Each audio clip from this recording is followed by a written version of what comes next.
Welcome back to another episode of Big Sticks, guys. Today, the kids want hamburger helper, but guess what I don't have in the pantry? You guessed it, a box of hamburger helper. But guess what you can do? You can make hamburger helper at home with just a few simple ingredients, and if you got them in the pantry, you too can do this. Let's get started. First things first, we need to get a ripping hot pan. And that means getting this pan over medium-high heat for me. I'm not gonna tell you how to brown ground beef, but that's exactly what we're gonna do here. And no, that doesn't mean I'm gonna tell you how to brown your ground beef. It just means that I'm gonna cook ground beef. Next, we're gonna add salt and freshly ground black pepper. I'm gonna go light on the salt here simply because we're gonna be adding more ingredients that also have salt. My motto is once you put it in, you can't take it out, but you can always add it at the end.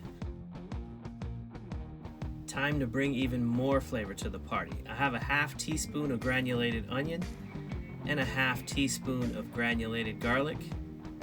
And let's get that mixed up until it is well combined. Once everything is well combined and the ground beef is cooked to your liking, drain off the fat, and then we're gonna add 1 1/3 cup of hot water to the ground beef.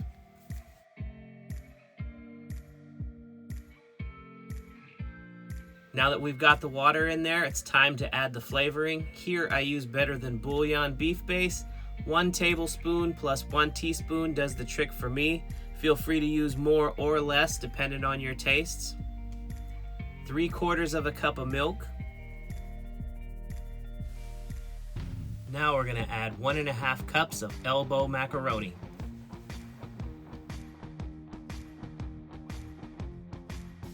All right, let's get that all mixed up really good.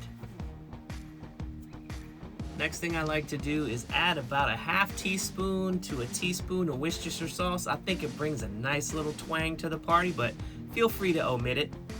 Just gonna mix that up well again until we get it really well combined.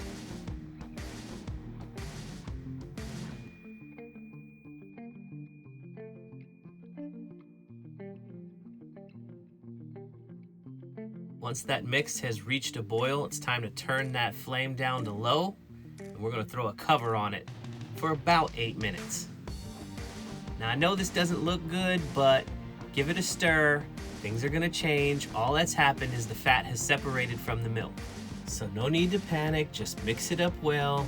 And we're gonna throw that lid on there for the final 7 minutes of the full total 15 minutes of cooking time. And this is what it looks like afterwards. Beautiful, right? But still not done. We're gonna mix this up a little bit, and then we're gonna add our final ingredients. That's 4 slices of American cheese. Just drape it over the top any way you can. Turn the flame off and put the lid on and allow it to sit there for 2 minutes. 2 minutes has gone by. Nothing, and I mean nothing, melts like American cheese. Isn't that beautiful? We'll give it a mix, and it's ready to serve.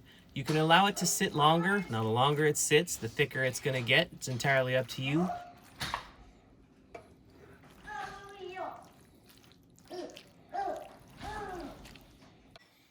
All right, time to give this a taste.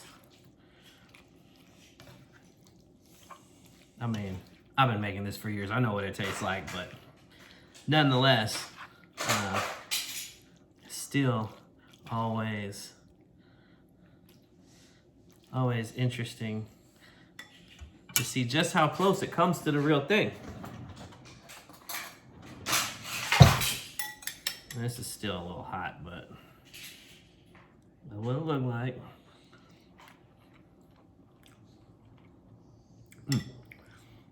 All right, so we could probably use a little bit more salt, but you know what, that's subjective. It all depends on your liking. I find the saltiness here to be a little bit on the mild side, but again, you know, I'm not trying to over salt my kids. Man, that is fantastic. You want to taste it? Blow it. It's not hot.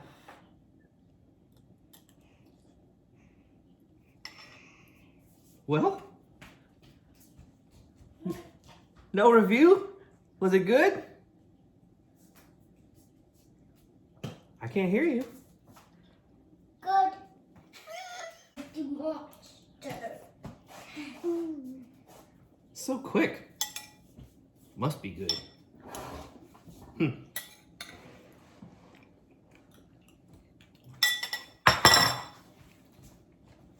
If the kids like it, it must be good.